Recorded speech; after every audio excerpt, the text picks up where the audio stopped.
Hey, Courtney, and thanks very much for taking the time to join me today. Not a problem, mate. Thanks a lot for having me.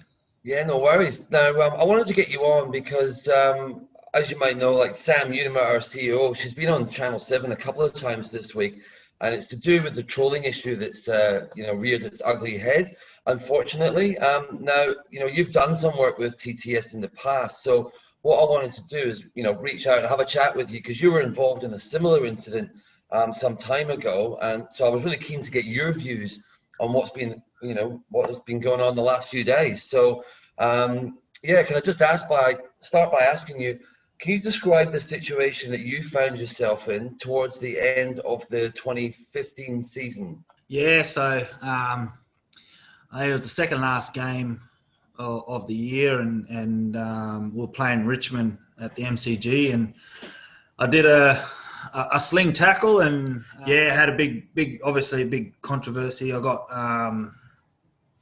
4 weeks for it, but the big thing was I jumped on social media, and I didn't see it at the start, so I was very lucky I didn't see it. But I had family and friends, and obviously a few supporters, Essendon supporters, screenshot the comment that was made, and disliked the comment. It was very derogatory and unnecessary, and it had a mixture of racial slurs. It was very disappointing to get online and have that in your face. And was it just one, or was there a bunch of them, or? So that one was probably the most ruthless one, but I did receive a lot of hate from the tackle. Unnecessary. I don't know what people get out of it, and what makes them sit on their high chair thinking that it's okay to do that. My nana was the one that rang me up and alerted me of the comment. Plus, and she was sitting there with my mum. So and they rang crying. And I was like, what are you crying for? What are you crying for? And they're like, didn't you see the comments on your Instagram? And I was like, nah, I didn't. And quite scary. I mean, my grandmother's been through, a lot with all the, stolen generation side of things, and the racial vilification of the past, and she was very prevalent of those words, and it scared her and worried her about my safety, even though we're still in the 21st century. It still scared her a little bit, but on the flip side, it angered my mum. That people are still going down that track to try and bring another person down, another human being down. Yeah, she was very angered and furious at the lack of education on some of these people. Sure. And at the time, were you receiving advice from anyone? And if you were, who was that person, or who were these people, and what did that advice actually look like? Essendon have had counsellors for a number of years, only due to going through the drug saga and stuff there, and that was also playing on our minds a lot as well. So we were really at the forefront with getting counsellors in. We had one full time, and players were able to utilise that, and they utilised it a lot, really, and a lot of us did. And we ended up going to the AFLPA about it, and I think it was Paul Marsh, I believe it is. He was there, and we would just discuss about what sort of avenues we could go about it. We found out it was a young kid, so which was even more disturbing, that a young kid could jump online and feel free to say something like that there. it clearly shows the upbringing that he has, the education that he has. That's not right. What you said, like you shouldn't be saying that regardless of what that person has done. So I just bring it down to that. I bring it down to his upbringing and that he needs to be educated properly. And if he's not getting education at home, then, the proper education at home, then clearly, there's something wrong at home. Yeah, I mean, that's an interesting answer, because I was thinking you were going to say something at the club or the AFLPA level that might be needed. But, what I'm getting from your answer is, I mean, maybe we need more education with the kids and with the, with the public around, like what to do and what not to do, and just how to behave, basically. Yeah, well, look, I believe, ever since the Racial Vilification Act came out in '95, a lot of players have respected that and have abided by that a lot. And we as a whole, AFL, have never accepted it, have never portrayed it and done it to a fellow AFL sports person, So we are well educated and understand what is needed and what is the right thing to do. But the wider community, they don't know. They have no idea, and to me it sounds like they don't want to have any idea. They don't care. Yeah. And that's the frustrating part. So, I mean, given all of that, what else do you think could be done? Is there anything that you're like, I wish X would do that, or I wish this group would do this, or is there anything that you thought of that you'd like to put? To be honest, I think if people keep, especially when it drops down to death threats and racial slurs or gender equity slurs and stuff like that there, I think they should be persecuted for that, because if one person does it and then it happens again and then they get in trouble as well, it's people are going to stop. They're going to be like, oh no, I'm not going to post that, because there's going to be ramifications for that. And look what's happened this week. That's the last I saw. That's 2 guys that have been charged. Well, that's right, and that's gonna. It won't shut it out straight away. Yeah, you definitely want to be thinking twice before you jump on that keyboard and smash out a couple of dodgy sentences when you know that you could be sitting in a courtroom a couple of days later. Yeah, no, that's absolutely right, and that's what they need. They need that. There. Yeah, it's no different to like someone stealing something. You're going to get in trouble. You're going to go to jail or worse. You know what I mean? So you're doing something like that there and think you can get away with it. I just tried to shut it out. I tried, as the coach has said, to stay off social media. I tried to do that, which I did for would have been a couple of months or so. But also, for me, I didn't even bother trying to read the comments anymore. Yeah. I didn't try to read the comments. There's a few that were directed at me, and I was actually tagged in some of the comments, and that's when I read them, and that really irritated me because I couldn't bite back. I couldn't sort of show them up and say, look, well, like I said before, come down to training, show me how it's done. Yeah. Until then, shut your mouth, that sort of stuff. I couldn't say that because, a lot of those people were probably waiting for that bite back, waiting. Definitely. And, they throw the bait out there for us to do and wait for the bite, so then they can, get famous because, someone's going off with them.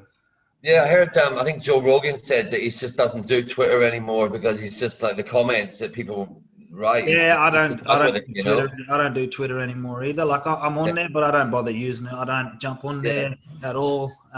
Keyboard Warriors today, beyond me. It's unbelievable. So can I ask what went through your head with the whole Dylan Grimes thing from the weekend? Like, what was your first thought? Like, oh, here we go again, or what was it? It was basically that. It was basically, here we go again. Like, for one, when you look at it, it didn't look like he died. He just tripped. Yeah. And like anyone in their right mind will see that. But because it was against their club, they chuck up a stink. Yeah. But if it was roles reversed, you know, they'd laugh about it. Yeah. They'd laugh about it and they go, I can't believe that was a free kick. You know, they wouldn't be going around, oh, you dived there, that you know, sending death threats and stuff. Oh, you have got to be the lowest person to do that because of that. Yeah. You can't have much going on in your life. Nah. That's right. It's just, I just sit back and I just go, well, what goes through that person's mind that is writing those comments? Like, you got a mark and you go, well, if I miss this kick, am I going to be ridiculed for this for the whole week? Or if I hit this kick, am I going to be praised for the whole week? You know, it's just a do or die really situation, and it's quite pathetic the way the fans think they can do that. It's amazing that that's actually what's going through a player's head. Like, what's going to be the fallout on social media if you get this mark or if you make that kick? I mean, you know, you should be. You know, you'd like to think that, you know, the players would be able to just focus, you know, on the game rather than worrying about what's going to happen online. No, that's absolutely right. And, you know, fine example is Joe Danaher last night playing. You know, everyone ridiculed him and saying, oh, he's going to, you know, already calling him off playing the game. And then he kicks 3 goals and everyone's praising him. You know, everyone's going, oh, he's the best. He can't leave the football club. Whereas before, everyone's going, nah, we need to get rid of him. We need to get someone else that can kick goals. But I wanted to go back to something you mentioned before when you said that you seem to cop a lot of flack, you know, about the way you played. Do you think you're copped more than the average guy? And to that point, like, do the players back then anyway, would they talk about it? Would they go, oh, look at what I got off this guy, you know, like, or they never, it wasn't really a thing? No, it wasn't really a thing. I mean, it all just went to their private accounts, and a lot of the players don't really read a lot of their teammates' comments, anyways. They they just look on unless it's a really derogatory comment.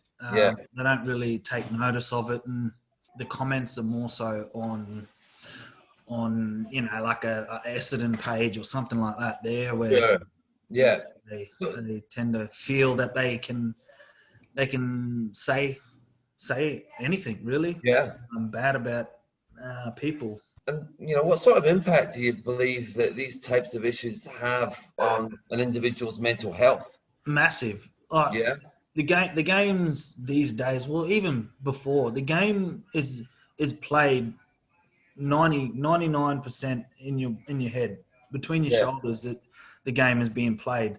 The rest is you know, your body, you're moving around and stuff like that there. But most of the time, the game is played in your head. You got to think about the game tactics. You got to think about the opposition's game tactics. You got to think about your opposition player that you're playing on. You got to think about all the things that are there, and you got to try and do it in a split second. Sure. But everyone thinks that you got time to think about this, think about that. But when you're running, you know, players are running at 25 Ks an hour, you know, on average 25 Ks an hour. So you don't have very fast to think about something. So it's very hard to maintain your mental stability, really. Yeah. And then, of course, when they get home at night, if they've been, you know, if they've had a kick in, you know, online, then it's going to, you know, they're not going to be feeling the best. No, well, like I said before, you know, I'd run out there and if I missed a kick or two, that would play on my head the whole time. But it won't play on my head in the sense of what, like, the impact in the game. It would play on my mind in a sense of what is someone going to say about me about missing this kick, or, that type of thinking was going through my head at the time. And what about dealing with it? I mean, I'm not sure how close you still remain to current players, but do you think there's enough education for the current team of players at all clubs, around this and on how to deal with it? To be honest, I don't believe that anyone is getting the education to how to deal with it. Yeah. It's very hard, really. It is like I said, it's a mental game, and most of it will be, in the head. And yeah, I think it'll be hard to sort of educate someone on how to retrieve that. But then if there was nothing there, then they wouldn't have to worry about that. Exactly. So you're saying remove the cause, like remove the problem. Yeah, that's right. Remove the problem or the cause, then the problem won't happen.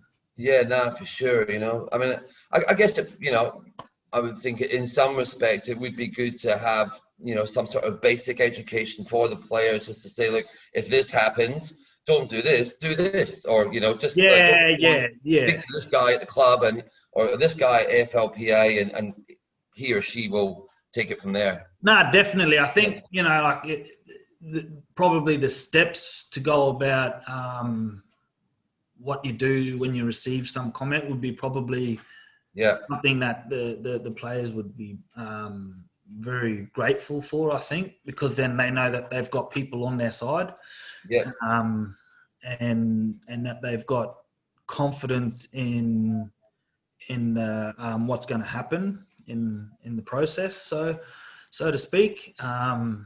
That's a great point, actually. Like, because when you think about it, when you run onto the pitch, you've got like 17 other guys, like behind you, and you're working as a team. But when someone sends you a message, up until recently, you're not part. You're not part of a team. It's just you trying to deal with it. But what you're saying now is, you actually got people around you, and once again, you get that team environment. So you're not on your own. You're fighting as part of a team. Yeah. So you go out like on the footy field. You go out. You got confidence because you've got your teammates behind you, supporting you in every way you go. Like even when you like on the footy field, you stuff up a kick. The players come over and go, "Don't worry about it. Go the next one." You get that sort of similar support outside of the footy oval. You tend to feel relieved and less pressured because, if things happen, you've got 1,000 or something like that, their players throughout the AFL, it's a big force behind you that's supporting the whole way. And you tend to start turning a lot more of the community around to even go, well, hang on a minute. Yeah, they are right. This is unacceptable. We should be fighting for this. And then perpetrators will start to become a very small lot, and then they start getting weeded out. And hopefully that's when there is no comments that derogatory like Dylan Grimes copped last week. That is an awesome point. So like when you run on the pitch, it's you, and you've got your team behind you, like the 17 plus the people in your wider club community.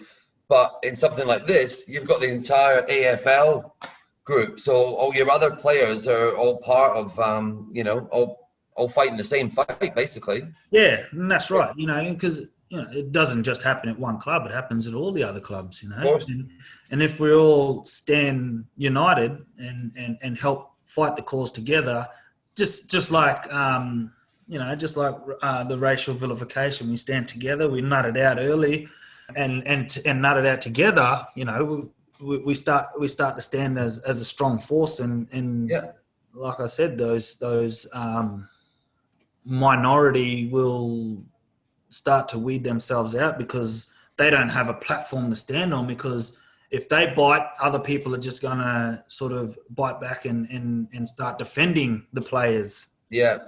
No, that's bang on. So, like, just to finish up, like, what advice? I mean, you've been through it all. Like, what advice would you give to like an up and coming player? It doesn't even have to be AFL. I mean, we've got the Olympics, hopefully happening next year. Yeah, hopefully, yeah. You've got all these young athletes that are going over there. They're going to be in the limelight like they've never been in the limelight before in their lives. Like, what advice would you give to them about, the personal brand, how to, how to craft your personal brand, how to deal with this sort of pressure? Yeah, I used to enjoy pressure because I enjoyed showing them up. I enjoyed proving people wrong a lot, and as Joey Danaher did on last night, he proved every doubter wrong, and there was a lot more doubters than there were people that enjoyed him coming back. So a lot of athletes just got to focus and believe in the process, believe in the process that they're doing, believe what they've done to get to where they are is correct and is right. And just because someone says differently doesn't mean it's correct. And you're the one that got it there. So believe in the process, believe in what you've done to get there, and continue it. You didn't get to this stage by accident. There was a lot of hard work. No, that's right. There is a lot of hard work. A lot of hard work. A lot of people don't see around the traps. So believe in it. It's just. I got told, it's just white noise. White noise on the outside. It's just white noise, and that's all you need to know. Yeah, no, that's bang on. Well, mate, thanks so much for taking the time today. It's great to get that insight for someone who's actually been through the ringer, and come out the other side relatively unscathed. You would say. Yeah, well, relatively unscathed. Right. Well, it's been an absolute pleasure chatting to you, and all the best for the future. No, not a problem, mate. Thank you very much, Al. Thanks for having me. Good chatting. Okay. See you later. See you later, mate. See you.